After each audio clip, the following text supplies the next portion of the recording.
Focus जो मेरा है वो हिंदुस्तान की जो ताकत है वो महसूस हिंदुस्तान किस वजह से कर रहा है, और जब वो उसने महसूस किया है तो उसका क्या परिणाम रहा है।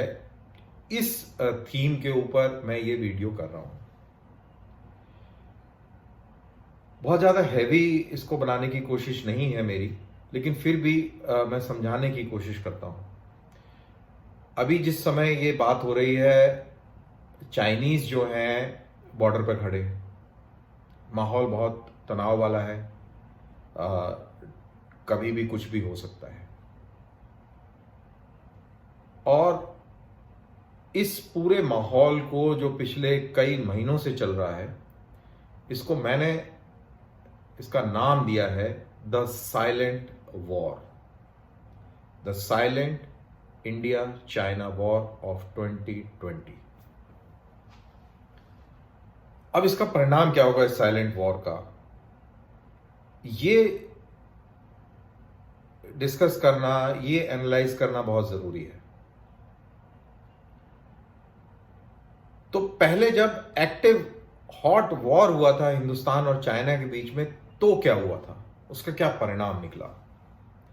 अब जैसा कि हम सबको मालूम है कि एक नेहरूवियन पॉलिटिक्स हिंदुस्तान पर हावी थी। जब हम आजाद हुए, एक प्रोसेस चल रहा था हिंदुस्तान में जिसमें इंडिया जो है अपने आप को एक एक एक नए एक ढांचे के अंदर रियलाइज करने की कोशिश कर रहा था। और ये ढांचा जो था ये गांधीयन प्रिंसिपल पे बेस था, अहिंसा पर बेस था। और हम सब कन्विंस थे कि हमने अहिंसा के बल पर आज़ादी ले ली है, और तो अहिंसा के बल पर ही हम अपने देश का निर्माण करेंगे, और पूरे इलाके में हम अहिंसा के ही बल पर प्रिवेल करेंगे पूरी दुनिया में इनफैक्ट। और नॉन अलाइंड मूवमेंट और ये सब उसी का नतीजा था। लेकिन ये जो हमारा जो रियलिटी से परे सोचना, ये जो भ्रम था, इसको तोड़ा 1962 की जंग ने। 1962 की जंग से पहले यहां पर एक वाकया बताना बहुत जरूरी है। जब हिंदुस्तान आजाद हुआ था, और जो हिंदुस्तान के जो अंग्रेज कमांडर इन चीफ थे उस समय, उन्होंने एकदम से जब आजाद हुआ तो उन्होंने एक कॉन्फ्रेंस करी, सीनियर मिलिट्री ऑफिसर्स बुलाए, बैठे, और उन्होंने बहुत माथापच्ची करके एक डॉक्यूमेंट बनाया, डिफेंस ऑफ इंडिया। ये डिफेंस ऑफ इंडिया जब डॉक्यूमेंट बन गया तो इसको लेके वो नेहरू जी के पास पहुंचे।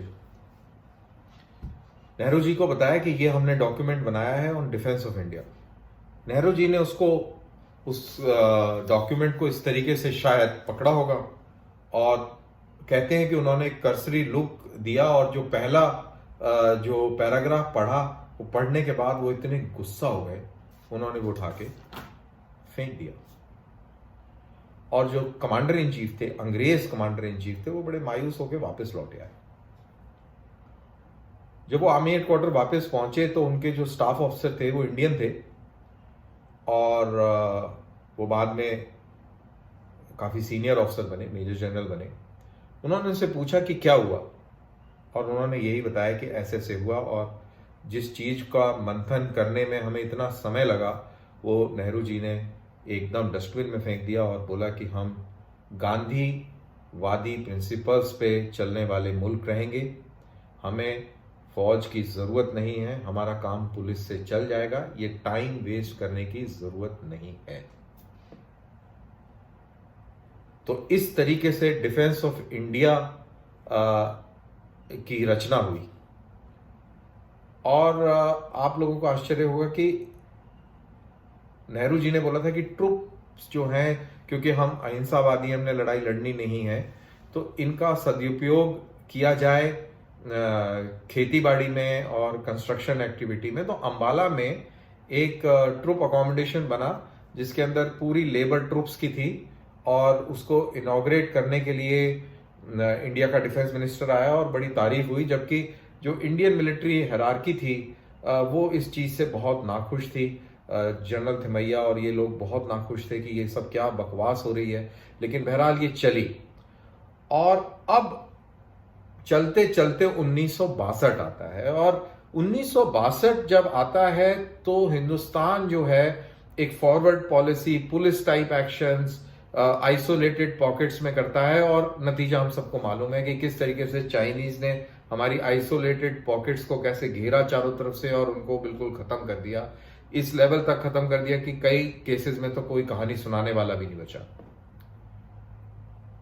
इसके बाद में जो हिंदुस्तान की जो लीडर्स थे उनको पता लगा कि कितनी बड़ी भूल हो गई है, कितने बड़े भ्रम में हम रह रहे हैं, और फिर पूरा फोकस इस फौज के ऊपर आया, पूरा फोकस देश की दिफा पे आया, डिफेंस पे आया। हमने अपने बॉर्डर्स को सिक्योर करना शुरू किया, हमने फौजों के ऊपर तवज्जो देनी शुरू करी, और मात्र 3 साल के बाद हमने पाकिस्तान का वो हश्र किया जो उसने कभी सपने में नहीं सोचा था। जनरल अयूब ये सोचते थे कि अब ये खत्म हो चुका है मुल्क, इनकी सोच, जिस सोच के चलते इन्होंने ये बहुत बड़ी हार जो इन्होंने झेली है, अब इसके बाद हिंदुस्तान कभी उभर नहीं पाएगा। और वो समय था जब पाकिस्तान के पास दुनिया का सबसे बेहतरीन फाइटर एयरक्राफ्ट था, सबसे बेहतरीन उसके पास में टैंक्स थे, उसके सैनिकों के पास में राइफलें सबसे उन्नत किस्म की थी, और one of the best militaries in Asia Pakistan की थी, उसमें उसका शुमार था। हमारे पास सारा इक्विपमेंट वर्ल्ड वॉर 2 का था, और कुछ कुछ छुटमुट नए हथियार आने अभी शुरू हुए थे। लेकिन अभी हमारा जो ऑर्गेनाइजेशन था इस देश का, वो बदली हो चुका था।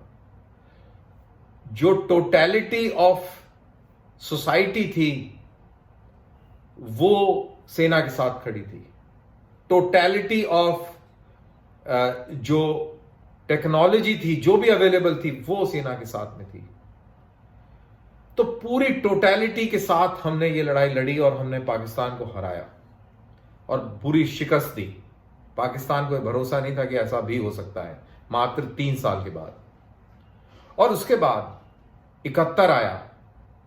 9 साल के अंदर 8 साल के अंदर हमने एक नया मुल्क खड़ा कर दिया।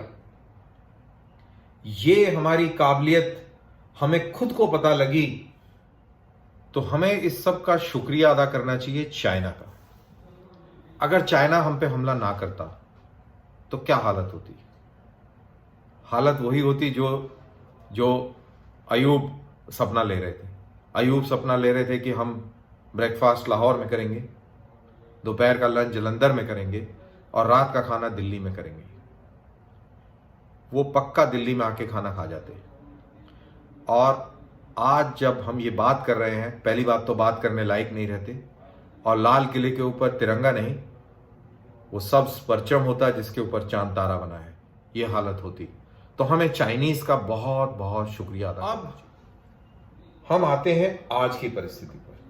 अब 71 के बाद बहुत सारा समय बीत गया, सब कॉन्टिनेंट का न्यूक्लियराइजेशन हो गया, और न्यूक्लियराइजेशन के बाद में पाकिस्तान ने एक परोक्ष युद्ध हिंदुस्तान के ऊपर छेड़ दिया। एक खालिस्तान मूवमेंट पंजाब में चलवा दिया, और कश्मीर के अंदर एक मुस्लिम इंसर्जेंसी खड़ी कर दी। पिछले 40 साल से हम ये लड़ाई लड़ रहे हैं, अभी भी लड़ रहे हैं। और इस न्यूक्लियर शैडोज के बीच में हम ये मान चले थे कि कभी भी कन्वेंशनल जंग नहीं होगी, अब लड़ाई नहीं होगी। तो हमारे जो हुक्मरान थे वो उन्होंने फौजों को, डिफेंस को निगलेक्ट करना शुरू कर दिया। और पहला झटका हमें तब लगा जब कारगिल का युद्ध हुआ, और उस समय के जो चीफ थे जनरल वेद मलिक, उन्होंने कहा कि we will fight with whatever we have, मतलब कि हम जो भी कुछ हमारे पास है हम उससे लड़ेंगे। यानी कि हमारे पास सब कुछ नहीं था जो हम चाहते थे, क्योंकि सरकारें हमें वो चीजें नहीं देती थी। उनको लगता था ये जर्नैल हमें बेवकूफ बनाते हैं, हमसे जबरदस्ती चीजें लेते हैं, लड़ाई वड़ाई होनी नहीं है, बेकार में फजूल खर्ची है, पैसा क्यों खर्च करना। लेकिन उसके बाद में हमें ये पता लगा कि न्यूक्लियर बैकड्रॉप के अंदर भी एक कन्वेंशनल स्पेस है। जो हमारे जर्नल बोलते रहे थे, हमेशा से बोलते आए हैं कि फुल फ्लेज न्यूक्लियर वॉर के बीच के अंदर, दायरे के अंदर, उसके नीचे बहुत सारी ऐसी स्पेस है जहां पे कन्वेंशनल वॉर हो सकता है, और वो कारगिल की वॉर ने प्रमाणित कर दिया। फिर उसके बाद में साल दर साल ऐसे गुजरता रहा, पाकिस्तान हमको धमकियां देता रहा और हम धमकियां सहते रहे, और पार्लियामेंट पे हमला हो गया, और इतने सारे आतंकवादी हमले हुए। फिर एक दिन हमने सर्जिकल स्ट्राइक कर दी, हमें थोड़ा हौसला मिला, फिर हमने बालाकोट भी कर दिया। पाकिस्तान ने न्यूक्लियर की धमकी दी, लेकिन उसकी धमकी जो है नहीं चली, और उसका जो ब्लफ है वो बाहर निकल के आ गया। अब एक साइलेंट वॉर चल रहा है, और ये साइलेंट वॉर है चाइना की तरफ से।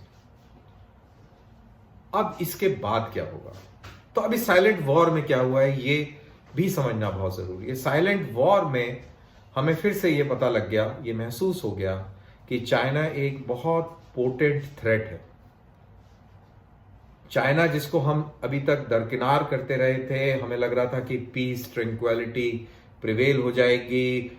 अब चाइना के साथ में जो बाउंड्री मसला है वो इतना ज्वलंत नहीं है, अब धीरे धीरे सॉल्व हो ही जाएगा किसी ना किसी दिन। और ट्रेड में लगे हुए थे, कॉन्फिडेंस बिल्डिंग मेजर्स चल रहे थे, साबरमती के तट पे झूला झूला जा रहा था, और बहुत गलबैयां हो रही थी, बहुत प्रेम और प्यार मोहब्बत की बातें होती थी, और ट्रेड हमारा सेंटर फोकस था।